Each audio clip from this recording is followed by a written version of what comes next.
திருவாடானையில் தொடர்ந்து பெய்து வரும் கனமழையால் நெற்பயிர்கள் நாசம், விவசாயிகள் கவலை. ராமநாதபுரம் மாவட்டத்தில் நெற்களஞ்சியமாக திருவாடானை தாலுகா உள்ளது. அந்த அளவிற்கு அங்கு நெல் விவசாயம் பயிரிடப்படுகிறது.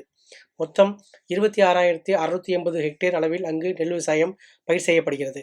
தற்போது அந்த பகுதியில் நெற்பயிர்கள் நன்கு விளைந்து அறுவடைக்கு தயாராக இருந்த நிலையில் கடந்த 3 தினங்களாக தொடர்ந்து பெய்து வரும் கனமழை காரணமாக விவசாய நிலங்களில் நெற்பயிர்கள் அனைத்தும் சாய்ந்து தண்ணீரில் மிதக்கின்றது.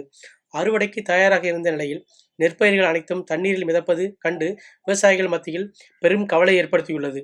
நெற்பயிர்கள் அறுவடைக்கு தயாராக இருந்த நிலையில் ஒரு பிடி நெல் கூட வீட்டுக்கு எடுத்து செல்ல முடியாது என்ற அவலநிலை ஏற்பட்டுள்ளதாகவும், ஒரு ஏக்கருக்கு சுமார் 25,000 செலவு செய்தும் வீணாகிவிட்டது என்றும் விவசாயிகள் தெரிவித்தனர்.